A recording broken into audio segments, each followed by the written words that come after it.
नमस्कार। आज हम लोग इतिहास के बारे में कुछ समझेंगे।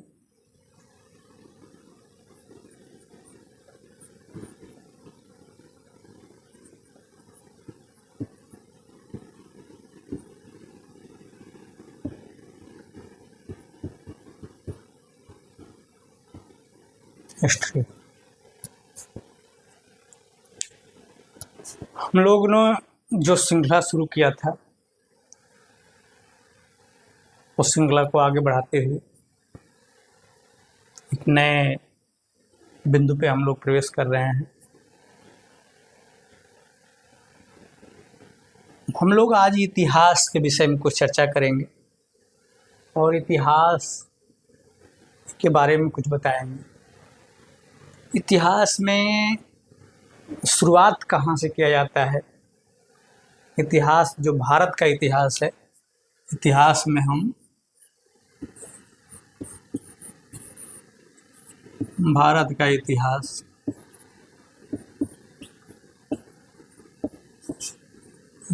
जो है इस पे चर्चा करेंगे। इंडियन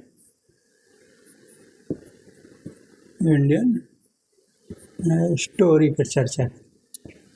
अब सवाल ये है कि इंडियन हिस्ट्री, इतिहास में इंडियन हिस्ट्री को कैसे पढ़ना है, क्या क्या चीज़ सभी को पता है।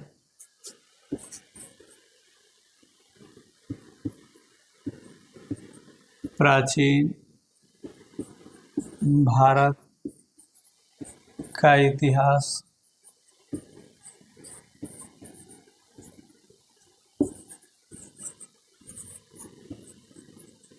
मध्यकालीन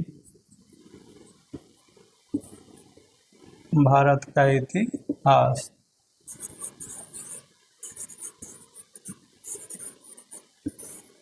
आधुनिक भारत का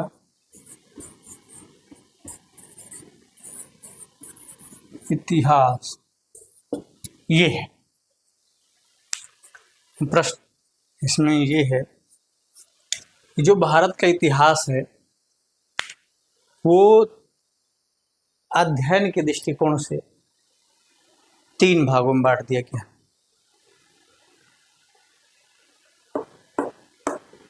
इसका एक बड़ा ही इस पे एक बड़ा डिबेट है इतिहासकारों का कि कालखंडों का विभाजन क्यों किया गया। भारत का इतिहास है तो भारत का इतिहास शुरू से लेके जब तक भारत की उत्पत्ति हुई रही होगी, जब से लिखित इतिहास मिल रहा होगा, तब से लेकर के आज तक का इतिहास जो है उसको कालखंडों में क्यों बांटा गया। आप यहाँ देख रहे हैं प्राचीन भारत, मध्यकालीन भारत, आधुनिक भारत। ये एक बड़ा ही महत्वपूर्ण विषय है जिसपे इतिहास के विद्यार्थियों को बहुत कम समझ होती है, इसलिए मैंने आज इस टॉपिक को उठाया। आप एक चीज जान लीजिए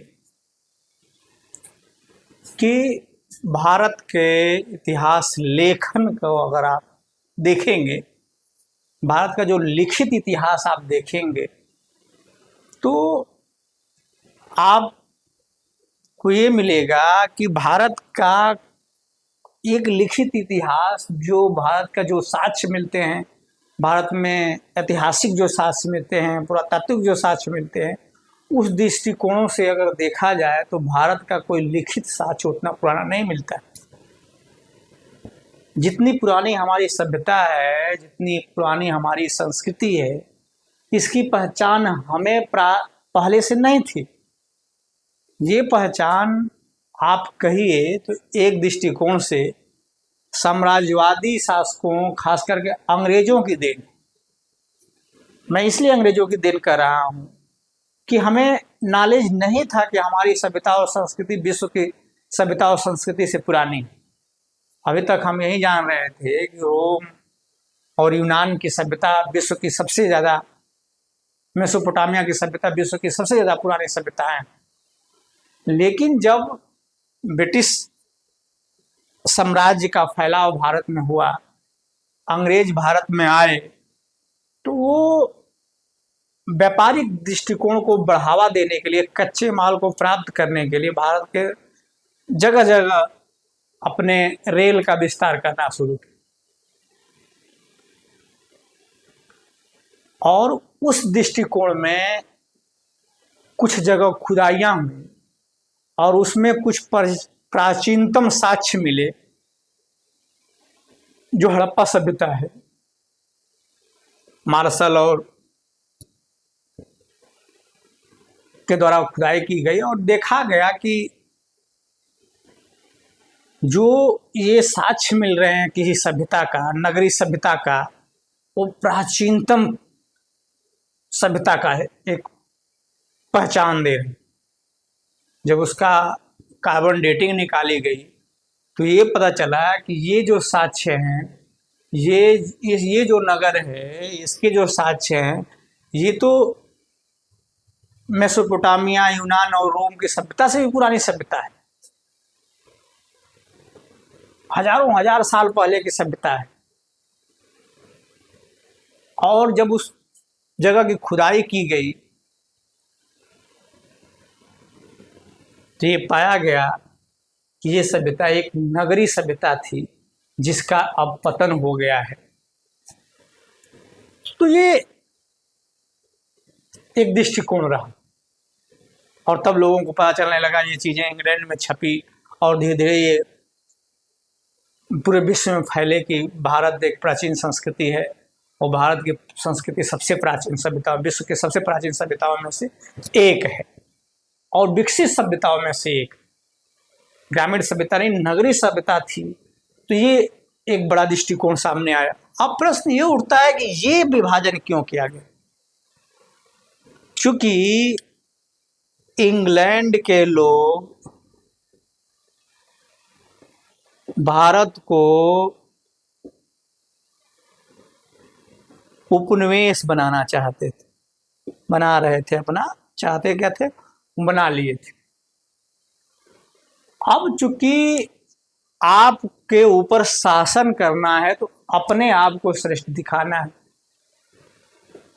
अपने आप को सभ्य दिखाना है। जब उन्होंने ये देख लिया कि भारत की जो संस्कृति है वो प्राचीनतम संस्कृति है और जब यहाँ नगरीय संस्कृति चल रही थी तो हमारे यहाँ ग्रामीण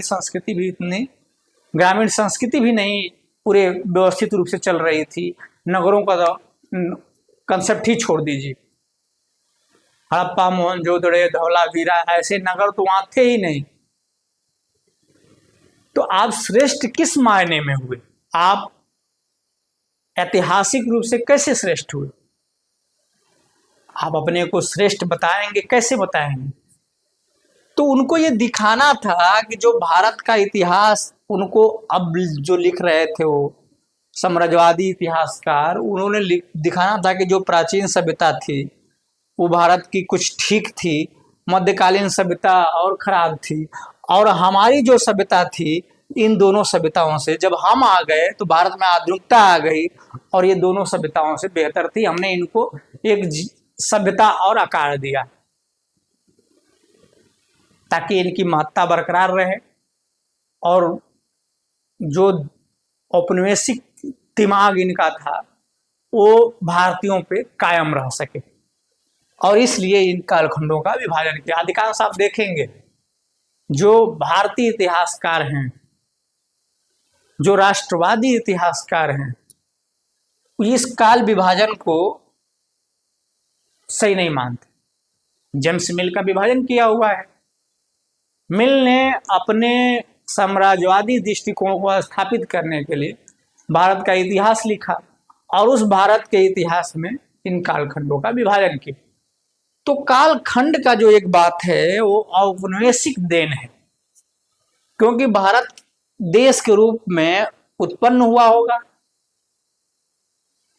जब ये प्रमाणित हो गया कि ये प्राचीनतम सभ्यताओं में से एक था, तो उसके बाद ऐसा थोड़ा ना कि एक बार ये सभ्यता ब्रेक हुई, फिर दूसरी सभ्यता ब्रेक हुई, फिर तीसरी सभ्यता ब्रेक हुई। ऐसा नहीं है, सभ्यता तो लगातार चलती रही। प्राचीन काल में वो थे, मध्यकाल में मुगल आए, तुर्क आए, मुगल आए, और आधुनिक काल में अंग्रेज आए। भारतीय प्रशासन, भारतीय शासकों का शासक, तुर्क और मुगलों का शासक और अंग्रेजों का शासक, ये तीन खंडों को उन्होंने तोड़ दिया और ये दिखाने का प्रयास किया कि जो हमारा शासन था वो इनसे और इनसे बेटर था। यानी हम सभ्य हैं और ये लोग उतने सभ्य नहीं हैं जितने हमारी स्टैंडर्ड है। तो ये कहा जाता है कि अगर किसी भी देश को गुलाम बनाना है तो उस देश की पहचान को छीन लीजिए, उस राष्ट्र के गौरव को छीन लीजिए, उस राष्ट्र के अपने इतिहास को खत्म करिए, तोड़ दीजिए। और औपनिवेशिक शक्तियों ने ये काम भारत के ऊपर किया और उन्होंने नए सिरे से जेम्स मिल के नेतृत्व में एक इतिहास भारत का लिखा गया, जिसमें प्राचीन भारत का इतिहास अपने हिसाब से बताया गया, मध्यकाल का इतिहास अंधकार युग बताया गया, और आधुनिक जो भारत का इतिहास है उसको कहा जाए कि ये भारत का सबसे बेहतरीन काल था। लेकिन जब राष्ट्रवादी इतिहासकार इस बात पे कहते हैं तो वो कहते हैं कि भारत का इतिहास कभी ऐसा नहीं था, भारत की एक सभ्यता थी, वो सभ्यताएं चलती आ रही थी, ऐसा नहीं था कि कभी ये चीजें हुई। हाँ, एक दृष्टिकोण जरूर रहा होगा, ये भी लोग स्वीकार करते हैं कि सामाजिक परिवर्तन जो हुए रहे होंगे, वो हो रहे थे, वो उसमें कुछ अंतर दिख रहे थे। प्राचीन काल में, मध्यकाल में और आधुनिक काल में, गुप्त काल तक व्यापार वाणिज्य और उसको स्वर्ण काल भी कहा जाता है। अब तुर्कों का आक्रमण हुआ, तुर्कों का एक आक्रमण होने के बाद भारत में बहुत सारी जो व्यवस्थाओं को रूढ़िवादिता, जो प्राचीन काल में गुप्त साम्राज्य के पतन के बाद, हर्ष की मृत्यु के बाद जो समांतवादी प्रवृत्ति आ गई थी, जो मध्यकाल की देन मानी जाती है, जो ये नहीं था कि सिर्फ भारत में ही ऐसी व्यवस्था चल रही थी, एक पूरे विश्व में, एक अगर विश्व का इतिहास आप अध्ययन करें तो आपको पता चलेगा कि जो राजा का कंसेप्ट चला, जहां जहां राजा बने और वो राजशाही चलती गई, राजशाही बदलती गई, उस राजशाही में गुण और दोष आते गए। जब तक राजा योग्य रहा, प्रशासन सही रहा, अयोग्य रहा तो उसके सामंत और दरबारियों का प्रभाव उसके ऊपर पड़ते गया और वो लोग अपना दृष्टिकोण से लाभ कमाते रहे। यही स्थिति थी।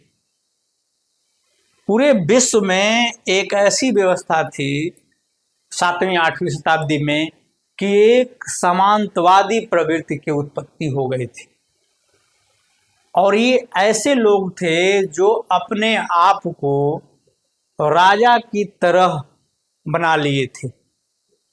एक कहिए कि राजा के अंदर ये राजा थे और एक साम्राज्य पे इनका प्रभाव था, और वो वहाँ की जनता से, वहाँ के लोगों से ज़्यादा धन पैसा इकट्ठा करते थे, कर इकट्ठा करते थे और ज़्यादा से ज़्यादा अपने पास रखते थे और राज्य को कम से कम पैसा देते थे, जिससे उनकी संपन्नता बढ़ रही थी और वो ज़्यादा से ज़्यादा लाभ कमाने की कोशिश कर रहे थे, जिसका दबाव आम जनमानस पर पड़ रहा था और आम जनमानस के ऊपर दबाव बनाया जा रहा था, उसका शोषण किया जा रहा था, और इस हालत में उनकी स्थिति दयनीय हो गई थी।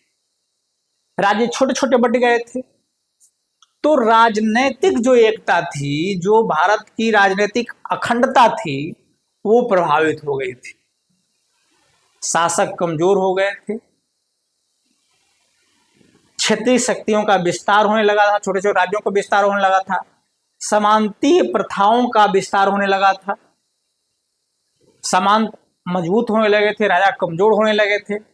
परिणाम ये हुआ कि अब राजनैतिक रूप से भारत का जो एक संगठन, राजनीतिक संगठन था, वो टूट गया, विखंडित हो गया, और शक्तिशाली जो होना चाहिए था, जो शक्ति भारत की दिख रही थी, वो शक्ति कम हो गई। आप मौर्यों के काल में चले जाइए, चंद्रगुप्त मौर्य के समय देख लीजिए, वही चंद्रगुप्त मौर्य यूनान के शासकों को पराजित करता है,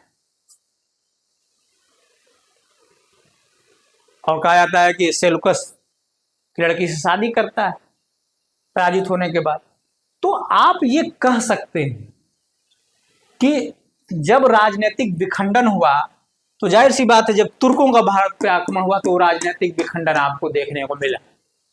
गजनी ने भारत पे आक्रमण किया, मोहम्मद गोरी ने भारत पे आक्रमण किया, तो आप इतिहास के पन्नों को उलट के देख लीजिए।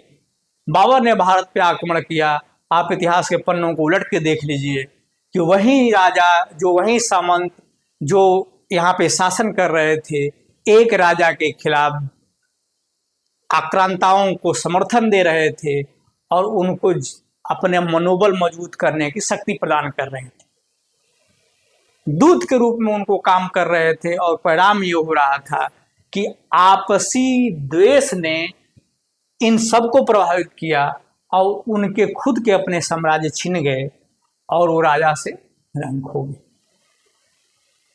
तो ये व्यवस्थाएं थी, और यही परिणाम आप आगे देखिए कि तुर्क आए, तुर्कों ने अपनी सत्ता स्थापित की, 1526 तक लोदियों का शासन चला, जो दिल्ली सल्तनत था।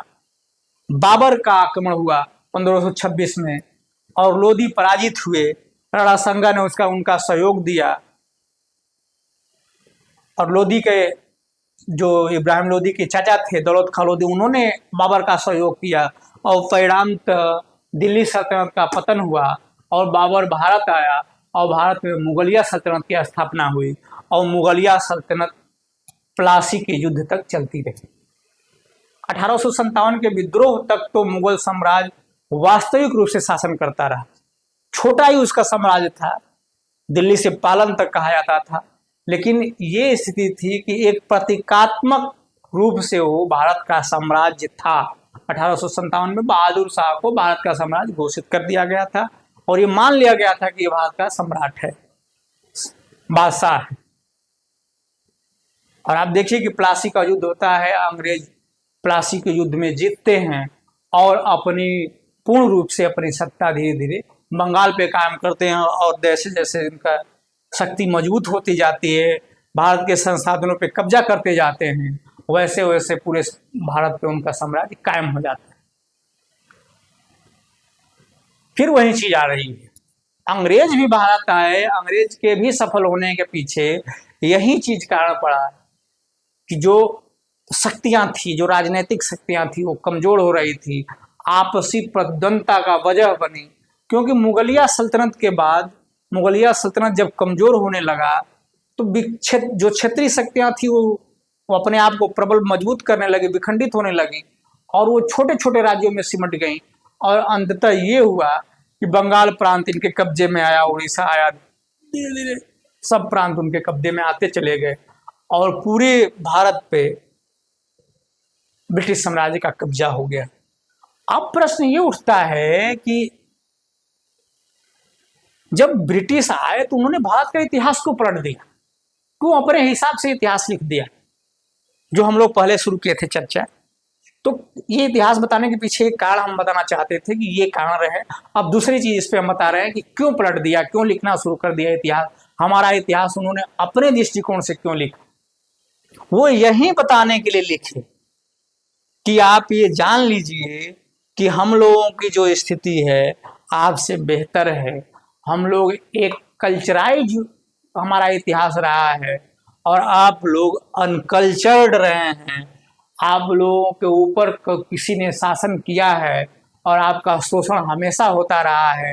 ऐसा नहीं है कि हम लोग आप आए हैं तो आपके ऊपर शोषण करने के लिए आए हैं, चाहे शासन करने के लिए आए हैं तो आप हमका वो करेंगे, नहीं। हमारे दिमाग में इतिहास लिख के भरा गया कि आपके ऊपर हमेशा से शासन हुआ है, और जो हम आपके ऊपर शासन करेंगे तो इन लोगों से बेहतरीन शासन करेंगे,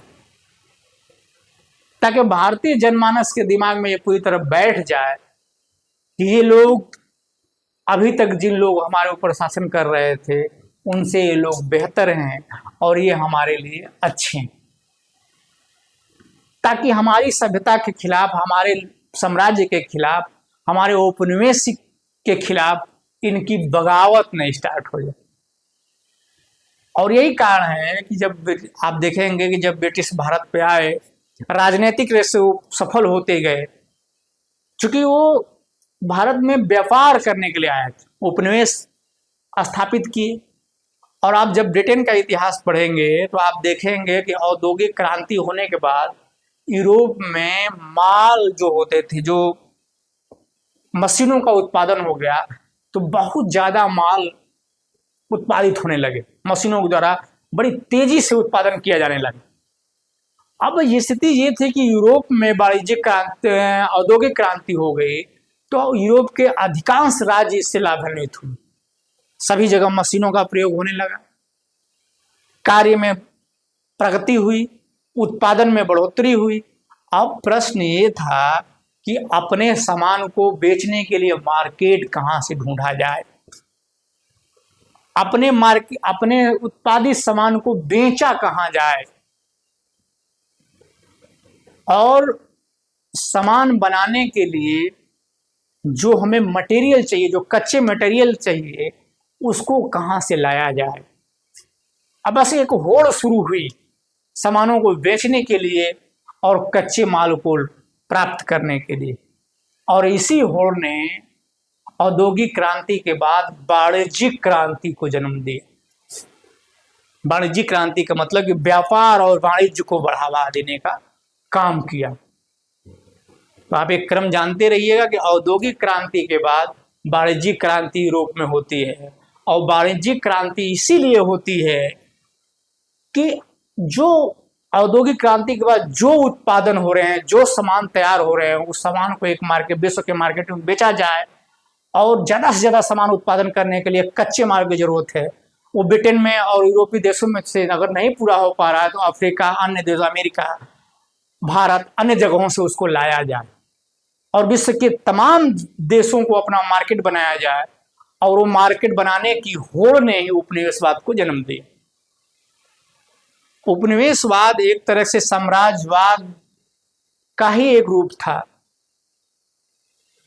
और उसको अपने प्रशासनिक रूप से अपने कब्जे में लेकर के वहां पे किसी प्रकार का औद्योगिक विकास न कर करके वहां के कच्चे संसाधनों को इकट्ठा करना और अपने देश से बने हुए संसाधन को, अपने सामान को ले जा करके उस देश में बेचना, ये उसका मकसद था।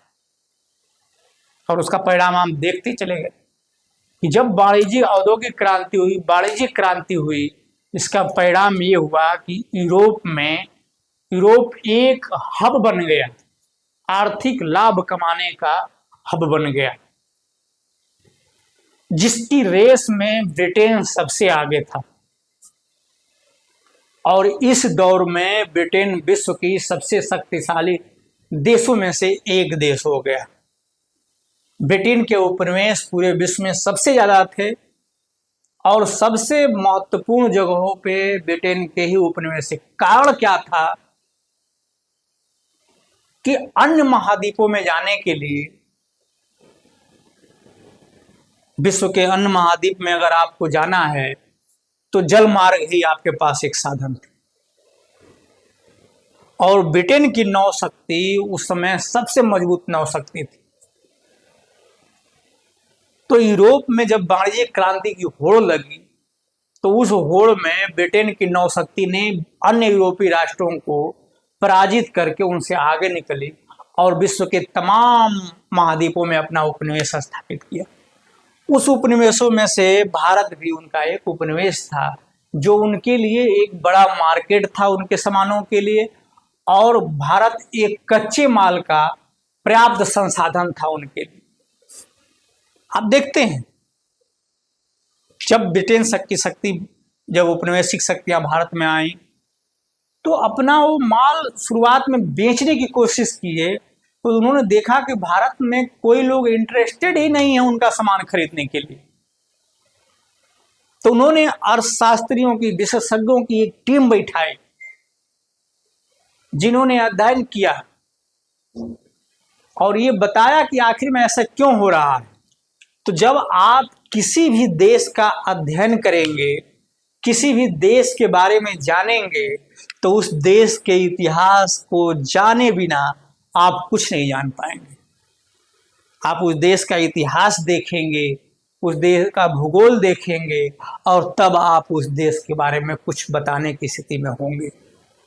जब ब्रिटेन के लोगों ने, ब्रिटेन के विशेषज्ञों ने, ब्रिटेन के जानकारों ने जब भारत का इतिहास देखना शुरू किया, तब उनको पता चला कि भारत का जो गौरव है, भारत की जो सभ्यता है, जो भारत की संस्कृति है, जो भारत की अर्थव्यवस्था है, अपने आप में मजबूत है। क्योंकि आप देख लीजिए, प्राचीन काल से लेकर के और लास्ट मुगलों तक, भारत की 18वीं शताब्दी तक आप देख लीजिए, कभी भी भारत की अर्थव्यवस्था टूटी नहीं, लड़खड़ाई नहीं कभी। व्यापार वाणिज्य कभी शिथिल नहीं हुए, व्यापार होते रहे। और भारत की आर्थिक रूप से भारत कभी नहीं कमजोर हुआ। और सबसे ज्यादा भारत अगर आर्थिक रूप से कमजोर हुआ तो वो ब्रिटिश शासन के काल में।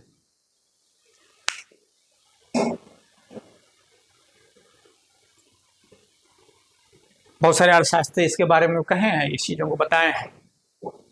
तो आप कारण क्या था, कमजोर होने के पीछे कारण क्या था? क्योंकि भारत की जो व्यवस्था थी, जो भारत का अर्थव्यवस्था थी, वो चैन आधारित अर्थव्यवस्था थी। जो साइकिल का चैन है, एक दूसरे से जुड़ा हुआ, और वो जब चैन की सारी गोटी एक दूसरे पर निर्भर है, एक जाएगी दूसरा आएगा, और इस तरह वो क्रम चलता रहेगा, श्रृंखला जुड़ा हुआ है, एक दूसरे पे आत्मनिर्भर है। तो भारत की अर्थव्यवस्था अगर आप देखेंगे, आज भी आपको उदाहरण उसके मिलते हैं कि भारत में जो अर्थव्यवस्था थी वो लेन देन की परंपरा चल रही थी। एक व्यक्ति आपका उत्पाद खरीदता था और उस उत्पाद के बदले में अपना उत्पाद आपको देता था। तो हाँ, यहाँ पे ये देखने को मिल रहा था कि एक व्यक्ति दूसरे व्यक्ति पर निर्भर था।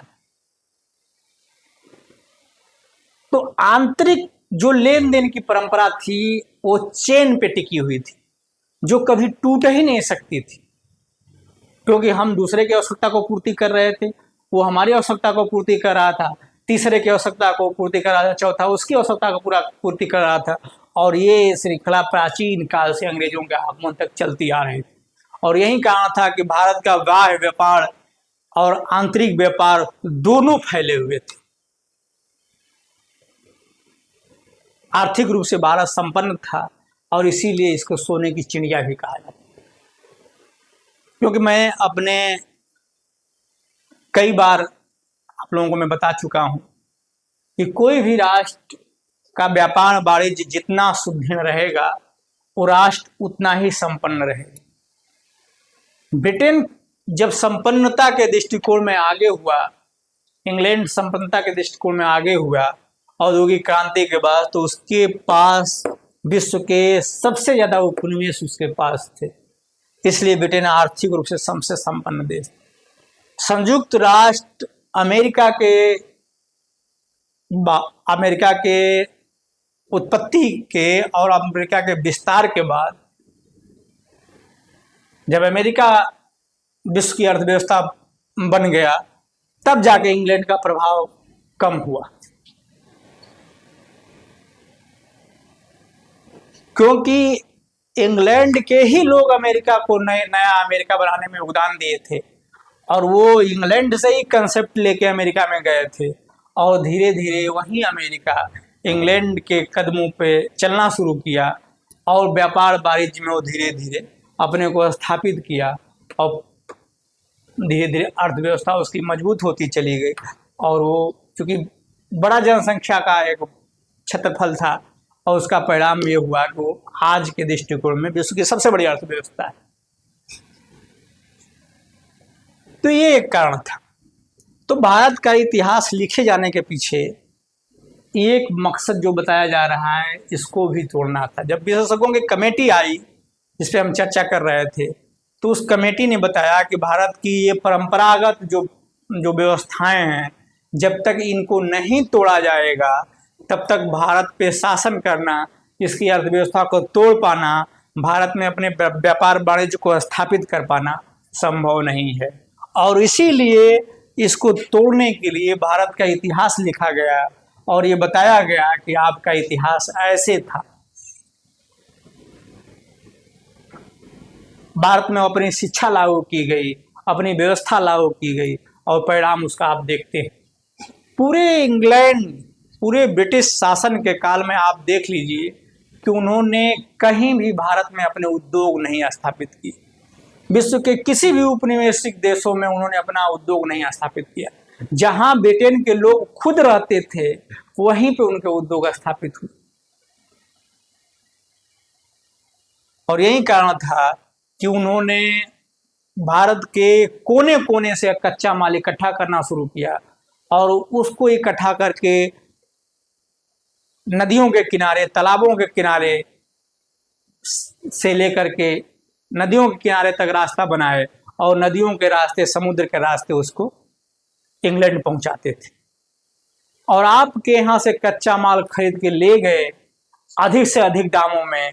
जब आपकी इसका परिणाम ये हुआ कि जब ये अधिक से अधिक दाम में सामान, कच्चे माल खरीदने लगे तो जो चेन थी वो टूटने लगी और परिणाम ये हुआ कि परंपरागत लोग जो एक दूसरे पे आत्मनिर्भर थे, अधिक से अधिक लाभ पाने के लिए अपनी प्राचीनतम परंपरा चली आ रही थी उसको तोड़ने लगे और परिणाम ये हुआ कि उनकी श्रृंखला टूटने लगी, लोग अपने रोजगार छोड़ने लगे और इस तरह भारत की जो परंपरागत अर्थव्यवस्था थी टूटती हुई नजर आती। और ये लोग आपके कच्चे माल को अधिक दाम के शुरू में खरीदे और उसी को ले जाके वहाँ वस्तु को तैयार किए और पुनः आपको ले आके अच्छे दामों पे, ज़्यादा दामों पे बेचे और आप उनकी वस्तुओं को खरीदने लगे क्योंकि आपकी अर्थव्यवस्था टूट गई। और परिणाम ये हुआ कि जो भारत की इतनी मजबूत अर्थव्यवस्था थी टूट गई और लोग जो एक अपने परंपरागत कार्य में लगे थे अब बेरोजगार हो गए। अब बेरोजगार हो गए तो ब्रिटेन की शक्तियों ने, यूरोपीय शक्तियों ने उनको भी अपने उपयोग में लेना शुरू किया, उनको अग्रिम भुगतान बनाकर दे करके और दास के रूप में प्रयोग करना शुरू किया। क्योंकि दास की परंपरा यूरोप में खत्म की जा चुकी थी, लेकिन उपनिवेशों में एग्रीमेंट के तहत लोगों को काम करने के लिए अपने उपनिवेशों में लगाया जा सकता था। और यही कारण था कि अपने उपनिवेशों के में भारत से बड़ी जनसंख्या को ले जा करके वहाँ रखा गया और भारत के डायस्पोराओं का जो प्रवासन होता है यहाँ से शुरू होता है। जब भारत की अर्थव्यवस्था टूट गई, राजनीतिक व्यवस्था टूट गई, तो भारत पुनः उनके गुलामी के जंजीरों में जकड़ गया। और आप देखते हैं प्लासी से लेकर के और यहाँ तक जो 47 तक, जब तक कि अंग्रेज भारत नहीं छोड़ देते हैं तब तक इन व्यवस्थाएं चलती रही। तो ये बताने के पीछे यही कारण था। एक संक्षिप्त आज का वक्तव्य यही था। अब इस श्रृंखला को हम लोग और आगे बढ़ाएंगे। आज के लिए इतना ही। धन्यवाद।